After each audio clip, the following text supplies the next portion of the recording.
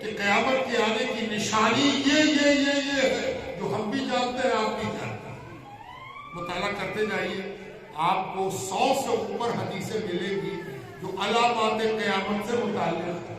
یہ ہوگا تو قیامت آئے گی، یہ ہوگا تو قیامت آئے گی، ایسا زمانہ آئے گا، ایسے معاملات ہوں گے، یہاں تک کہ یہ مہینہ ہوگا، یہ دن ہوگا، یہ سب موجود ہے.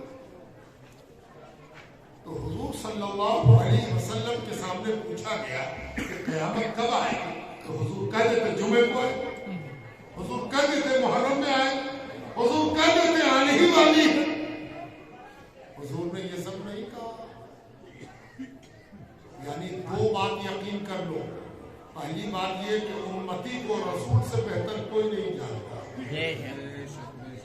دوسرے یہ کہ صحابی سے بڑھ کے کوئی رسول کو نہیں پہچانتا. یہ 2 باتیں طے ہیں، اور انہی 2 باتوں میں یہ حدیث چھپی ہوئی ہے کہ حضور نے فرمایا کیا تیاری کی ہے کہ پوچھتے ہو قیامت کب آئے. اگر سرکار نے جواب دے دیا ہوتا اور سوال نہ پوچھا ہوتا تو قیامت تک یہ سوال تشنا رہ جاتا. حضور نے تو سوال کے جواب میں سوال کر کے یہ واضح کر دیا کہ پوچھنے والے کا منشا کیا ہے. فوراً صحابی نے کہا یا رسول اللہ، اگر ہم مفہوم دیں اردو میں، کاہے کی تیاری اور کون ہے تیاری کرنے والا؟ یا رسول اللہ کون چیز کی تیاری، کس چیز کی تیاری؟ نہ اچھی نماز، نہ اچھا نہ نماز کا تکیہ، نہ روزے کا کچن کہ لگا کے بیٹھ جائے ہم تو نمازی ہیں، ہم تو روزے دار ہیں. دیکھو ایک خاص بات یاد رکھو، جس چوکھٹ پر ہم لوگ بیٹھے ہیں یہ دنیا کی واحد چوکھٹ ہے صوفیاء کرام. کیا یہ جو ہم نے آپ سے کہہ دیا کہ یہ دنیا کی واحد چوکھٹ ہے، اس کو سمجھ لیجیے. دنیا کے جس اسکول آف تھاؤٹ کے پاس آپ جائیے گا، مکتبہ فکر کے پاس جائیے گا، وہ آپ کو بتائے گا کہ سب دوزخ ہے سوائے میرے. ہم جنت میں جاتے ہیں اور باقی سب دوزخ میں جاتے ہیں. سب ناری ہیں اور ہم ناجی ہیں. اکیلی چوکھٹ ہے یہ. آج تک کوئی ایسا صوفیاء کے درمیان نہیں آیا جس نے شب و روز اپنے اوپر ماتم نہ کیا ہو کہ ہائے کیا ہو، ہائے کیا ہو، ہائے کیا ہو. یہ واحد قوم ہے اور اسی لیے اس کو صادقین کہا گیا.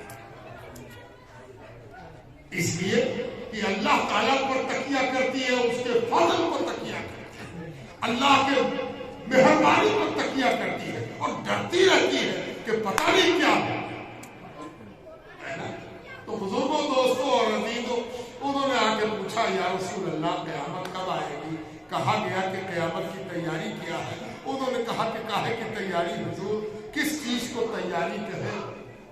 تیاری کر کے بھی لگتا ہے کہ تیاری نہیں کی ہے. تیاری کر کے بھی لگتا ہے کہ تیاری نہیں کی. کہا ایسا اچھے اسٹوڈنٹ سے جب آپ بات کیجیے گا تو بھرپور تیاری کے بعد بھی پینڈولم کی طرح ڈولتا رہتا ہے. تم رات رات بھر جاگ کے پڑھے ہو تو کیا پریشانی تک ہے جب تک رزلٹ نہ ہو جائے. ایسا تھوڑی ہے کہ ہم بڑی تیاری کریں رامپور میں، بڑی محنت سے پڑھیں کہ بیٹا تم کاہے کی تیاری کرتے ہیں؟ آئی ایس کی تیاری کرتے. اور تیاری کرتے کرتے ایک صبح اٹھا کہ ابا ایک تختی بنوا دیتے گولڈن کلر کی. ابا نے پوچھا بیٹا کون چیز کے لیے تختی؟ کہا اس کو میرا نام ہوتا اور نیچے میں آئی ایس لکھا ہو. بیٹا تو ابھی تو امتحان پاس نہیں ہو، تیاری پوری ہو گئی، دیکھیے نا آئی ایس. اگر وہ آئی ایس ٹھوک دے دروازے کے باہر تو پورا رامپور اس پر ہنسے گا. دیکھیے تو یہ ابھی آئی ایس ہوئے نہیں، آئی ایس ابھی تو اس کا دل پتا نہیں کیا ہو. ہم لوگ پی ایچ ڈی کا وائبہ لیتے ہیں. ہندوستان کی یونیورسٹیز میں اکیڈمک طریقہ کار میں پی ایچ ڈی آخری امتحان، اس کے بعد کوئی امتحان نہیں۔ میں آپ سے کیا بتاؤں، بعض دفعہ بہت اچھا اسٹوڈنٹ اچھی تھیسس لکھے ہوئے، جب اس سے سوال کرنے لگے تو پسینے پسینے پوچھا کیا بات، کیوں پریشان؟ جواب تو تم تو بہت اچھا لکھتے ہو، تھیسس تو سوال ہے۔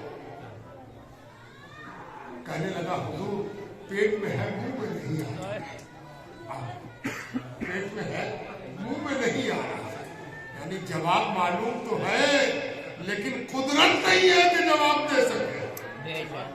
آپ سمجھ میں آتی ہے؟ اس لیے اے رسول اللہ صلی اللہ علیہ وآلہ وسلم تیاری کی تو ہے لیکن سچ پوچھیے تو کوئی تیاری نہیں ہے۔ کہاں تیاری نہیں ہے؟ دونوں آیت سامنے رکھیے، توفنی مسلموں والحقنی بالصالحین۔ جب تک مسلمان مرنے کے بعد صالحین کی چوکھٹ نصیب نہ ہوئی ڈر لگا رہے، اور جب تک مغفرت کے ساتھ ساتھ توفنا مع الابرار نہ ہو ڈر لگا رہے گا، اس لیے کہ پروردگار نے اس کے ساتھ باندھ دیا۔ کسی میلاد خان نے نہیں بانٹا، کسی شیخ نے نہیں بانٹا کہ کہے کہ یہ لوگ بدعات اور خرافات بتاتے ہیں، یہ قرآن کریم ہے۔ اور تب حضور صلی اللہ علیہ وسلم نے اس سائل کی سوال کو کھول دیا اور فرمایا المرء مع من احب۔ میں سمجھ گیا کہ تم کاہے کو دوڑا ہوا آیا، تو اسی لیے نہ دوڑا ہوا آیا ہے کہ یا رسول اللہ قیامت کب آئے گی؟ توفنا مع الابرار ہو جاتا یعنی آپ ہوتے اور قدموں میں یہ گنہگار ہوتا اور قیامت آ جاتی، تو قیامت آتی تو ہم کہہ پاتے کہ ابرار کے ساتھ، ابرار کے بغل میں ہے، ابرار کے قدموں میں ہے، ابرار کے پیروں کے پاس ہے، یہی تو نجات کا سبب بنتا۔ یا رسول اللہ قیامت کب آئے گی؟ ہم کہاں ہوں گے، آپ کہاں ہوں گے؟ یا رسول اللہ قیامت ابھی کیوں نہیں آ جاتی کہ آپ ہیں اور قدموں میں یہ گنہگار ہیں؟ توفنا مع الابرار، مرتے تو ابرار کے ساتھ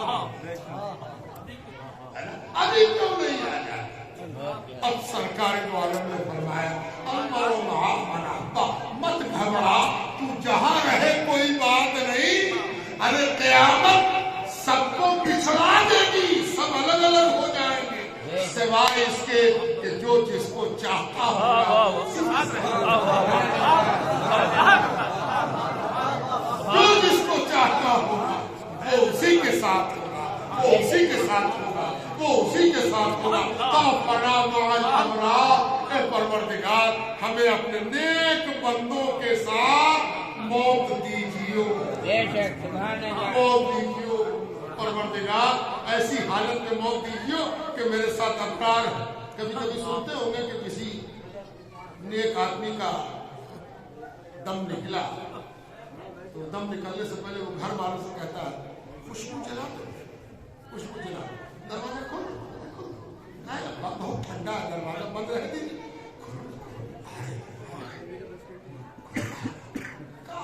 سب بولیے کہاں بولا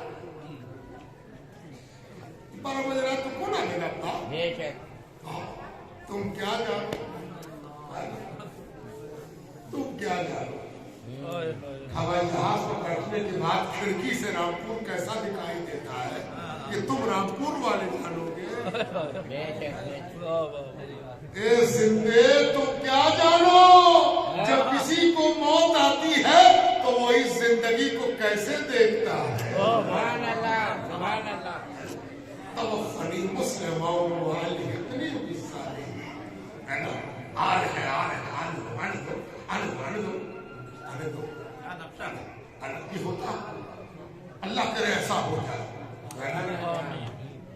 سینے پر تسلی کو تیرا ہاتھ دھرا، کیا عالم ہو، عالم یہ ہو کہ ہم درد سے چھٹپٹا رہے ہو، اب بہت درد ہے، اب بہت درد ہے، ہاں بیٹا لیکن یہ درد کی بے چینی نہیں ہے، یہ اس خوشی کا اظہار ہے کہ سینے پر تسلی کو تیرا ہاتھ ہے۔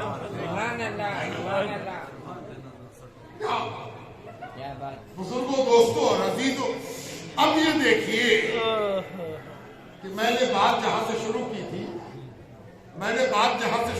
تھی، اب اس کو پیک پر پہنچا دیں، عروج۔ اگر ان دو آیتوں میں اللہ سبحانہ وتعالی نے مومنوں کو، نمازیوں کو، روزے داروں کو، زکات نکالنے والوں کو، حجاج کو، توحید پر مر مٹنے والوں کو اپنے نیک بندوں سے جوڑنے کی دعا سکھائی، تو بہتوں کو نہیں مانا تو حافظ ہوگا تب نہ جانا۔ زیادہ تر امام خفی دعا کرتے ہیں، مقتدی کو سنائی نہیں دیتا۔ حکم بھی ہے کہ دعا کو آہستہ مانگو، لیکن آج کل تعلیماً یہ ضروری ہے کہ ائمہ دعا کے الفاظ کو بھی تھوڑا بلند مانگے، اس لیے کہ صرف اللہ سبحانہ وتعالیٰ کے آگے پیش کرنا ہی مقصد نہیں ہے، عام لوگوں کو دعا سکھانا بھی مقصود ہے۔ اس بہانے عام پبلک قرآن کی دعاؤں کو سنتے سنتے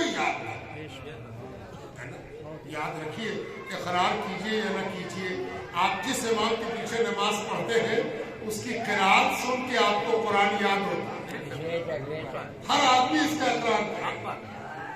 میں اپنے والد کو تلاوت کرتے ہوئے سنتا تھا، میری اکثر یادداشت میرے والد کی تلاوت کی مرہون منت یہ ہوتا ہے۔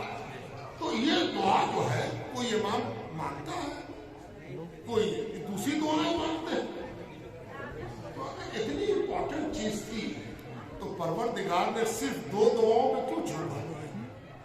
توجہ چاہتے ہیں، آپ بڑے قیمتی لوگ ہو اور اپنا قیمتی وقت نکال کے یہاں آئے ہو اور رات کو بھی قربان کر رہے ہو اور اپنے لحاظ کی گرمی کو بھی قربان کر رہے ہو، اس لیے ایک بڑی قیمتی بات ہے کہ پروردگار، پہلے تو یہ جان لیجیے کہ پروردگار کی پروگرامنگ کیا ہے، نظام۔ پروردگار کو یہ مقصود نہیں ہے کہ دوزخ بھر جائے، دوزخ بھرنے کی اگر پروردگار کی پروگرامنگ ہوتی تو 1.25 لاکھ نبی نہ آتے اور 1.25 کروڑ سے اوپر بے شمار اولیاء نہ ہوتے۔ یہ بتا رہا ہے ان کا وجود کہ اللہ تعالیٰ کو مقصود ہے اپنے بندوں کا پار لگانا۔ کیسے پار لگائے؟ جانتے ہیں کیا کیا پروردگار؟ پروردگار نے ایک آفاقی قانون بنا دیا، اور وہ آفاقی قانون یہ کہ کوئی نماز بغیر سورہ فاتحہ کے نہیں ہوگی۔ سورہ فاتحہ کے بغیر تو کوئی نماز ہوگی۔ ابھی پڑوسی ملک میں بڑی بحث چل رہی ہے کہ جنازے میں سورہ فاتحہ پڑھ دو، بحث چل رہی، صحیح پڑھا کہ غلط پڑھا، درست ہے کہ نہیں ہے، بحث چل رہی ہے نا۔ اس سے بات پتہ چلی کہ وہ جنازے میں بھی سورہ فاتحہ ہے، پڑھیے تو ٹھیک، نہ پڑھیے تب بھی کوئی بات نہیں۔ تو جان لینا چاہیے کہ سورہ فاتحہ اپنے آپ میں ایک دعا ہے، ثنا ہے۔ 3 چیز ہوتی ہے قرآن میں، موٹے طور پر 3 چیزیں ہیں۔ پہلی چیز ہے ثنا یعنی حمد، دوسری چیز ہے دعا، اور تیسری چیز ہے مسئلہ، ہے نا۔ کوئی مسئلہ بیان ہوا، باپ کی اولاد میں اولاد، بیٹا کا حق کتنا ہوگا، بیٹی کا حق کتنا ہوگا، وراثت، فرائض، طہارت کا مسئلہ، طلاق کا مسئلہ، نکاح کا مسئلہ، یا پھر حمد ہوگی یا پھر دعا ہوگی۔ 3 چیز موٹے طور پر قرآن کریم میں ہے، اور جان لو کہ یہ سورہ فاتحہ میں تینوں چیز ہیں، یہ حمد بھی ہے، دعا بھی ہے، اور عقائد اور اعمال کا مسئلہ بھی ہے۔ سب ایسے. تو اگر جنازے کی نماز میں کوئی بنیت ثنا پڑھ لے، ثنا کے طور پر پڑھ لے، تو فقہائے احناف امام ابو حنیفہ کے مسلک کے بڑے علماء اس بات کے قائل ہیں کہ بطور ثنا کی جگہ پر اگر سورہ فاتحہ پڑھ لیا تو کوئی حرج نہیں، پڑھ سکتا ہے. یہ بیچ میں سے جملے مختلف. اصل مسئلہ یہ ہے کہ سورہ فاتحہ کیوں پڑھیں؟ ہر نماز میں فرض، واجب، سنت سب میں سورہ فاتحہ، نفل میں سورہ فاتحہ کیوں پڑھیں؟ ایک جواب اس کا آئے گا، ہم تو اس لیے پڑھیں، حمد الہی اس لیے پڑھیں. تو حمد الہی تو قرآن میں بہت چلے. اللہ الذی لا الہ الا ہو عالم الغیب والشہادہ هو الرحمن الرحیم. یہ ہم نہیں ہے، ہم سورہ فاتحہ نہ پڑھ نہیں پڑھنے لگتا. تو آپ کہیں گے نا حضور نے یہی پڑھا، ٹھیک ہے، اسی لیے تو وہ ضروری ہے کہ حضور نے کبھی چھوڑا نہیں.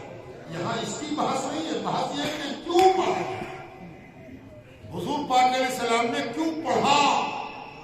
جب اس کیوں کا جواب آپ تلاش کریں گے تو آپ کو پتہ چلے گا کہ سورہ فاتحہ میں جو کچھ بیان کیا گیا ہے اس کی اصل دعا ہے، اصل دعا ہے.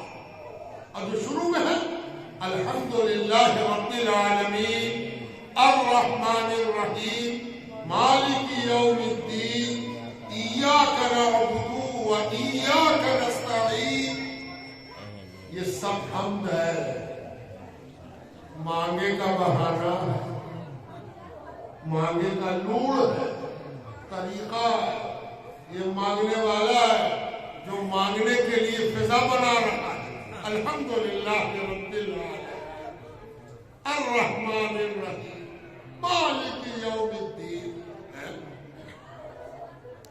ایاک نعبد و ایاک نستعین. ضرور کچھ مانگے گئے، ضرور کچھ مانگے گئے نا. یہ مانگنے کی پیش بندی ہے نا، یہ پیش خیمہ ہے، یہ مانگنے کا ڈھانگا ہے. یہ مانگے گا کچھ نہ.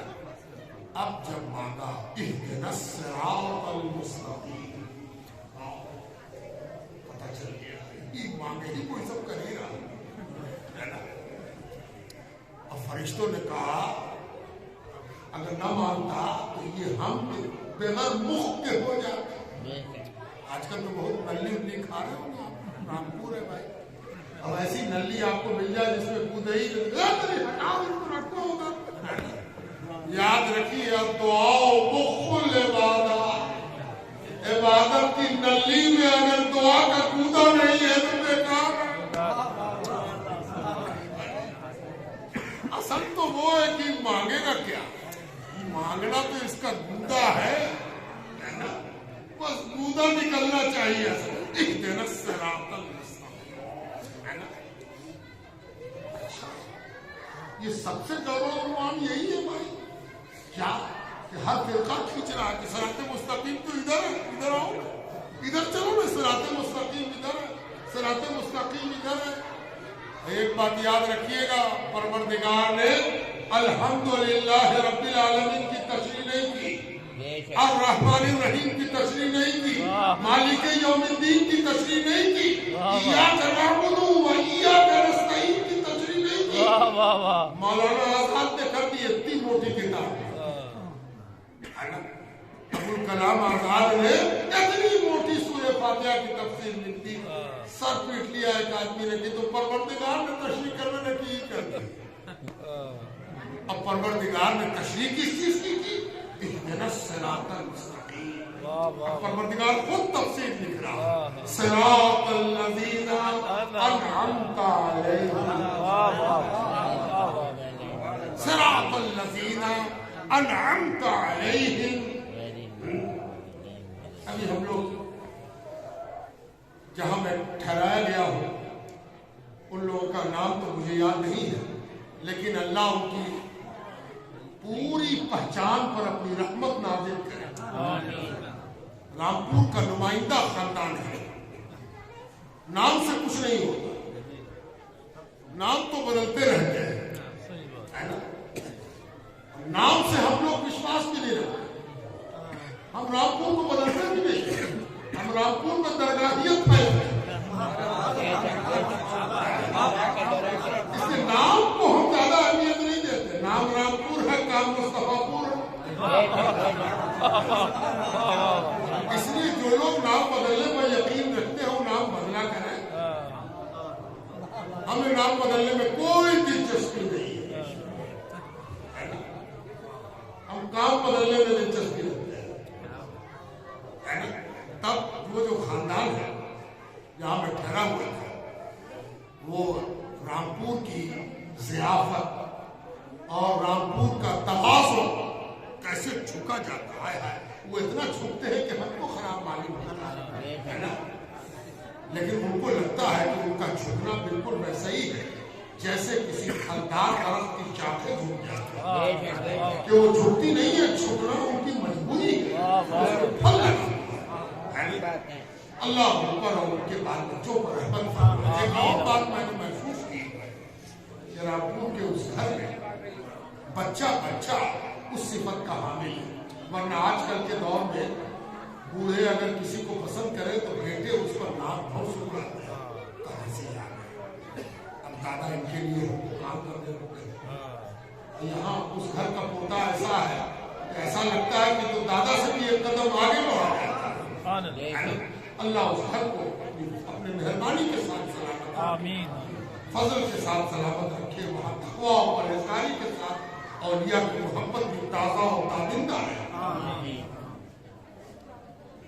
صراط الذین انعمت علیہم، راستہ ان لوگوں کا جن پر نعمت کی گئی، انعام کیا گیا، پرسکار دیا گیا، پرسکرت دیا گیا، ان لوگوں کے راستے پر چلا جو تیرے انعام یافتہ ہے۔ یہی بحث اس گھر پر ایک دوسرے عنوان سے نکل گئی، میں اس کو واضح کر دوں کہ انعام اس دنیا میں کئی قسم کا ہے۔ اقتدار بھی انعام ہے، ستا میں ہے بھائی، علم بھی انعام ہے، بہت بڑے جانکار ہیں، اکیڈمیشین ہے، عالم ہے، پروفیسر ہے، پروفیسر آف ایمریٹس ہے، بہت بڑے وائس چانسلر ہے، سائنٹسٹ ہے، نوبل پرائز مل گیا ہے۔ دولت بھی انعام ہے، لیکن ایک چیز یاد رکھیے، یہ سارا انعام جو اس دنیا میں آپ کو نظر آ رہا ہے سب کو زوال ہے۔ 70 سال حکومت کر کے آج زمین کی گرد بٹور رہے ہیں لوگ جو 70 سال کے حاکم تھے، ہے نا، اور 15 سال میں کسی کو احساس نہیں ہے کہ 70 سال کا تانا دینے والے سے اچھا تھا کہ ہم 15 سال کا احتساب کر لیں۔ یہ ہوتا آیا، ہوتا رہا، ہر زمانے میں ہوتا ہے، لیکن اللہ تعالیٰ کہتا ہے راستہ ان لوگوں کا جن پر انعام کیا گیا۔ بڑی عجیب دعا ہے، عجیب معاملہ ہے، عجیب چیز ہے۔ شاہجہاں کو 200 سال بیت گئے، 200 سال بیت گئے، اس میں 18 مزید ہو اضافہ، کہیں سے کوئی کمی دکھائی نہیں، اضافہ ہی اضافہ، پتہ نہیں کیسا لنگر ہے کہ آج سے 100 برس پہلے جمعرات کے روز 50 آدمی جمع ہو جاتے تھے، آج کوئی دن ایسا نہیں کہ سینکڑوں نہ آتے۔ یہ کیسی نعمت ہے کہ ختم ہی نہیں ہوتی، نعمت ہے کہ بڑی چلی جاتی، نعمت ہے کہ دیے چلے جائیں، نعمت ہے کہ تقسیم کیے چلے جائیں۔ صراط الذین انعمت علیہم،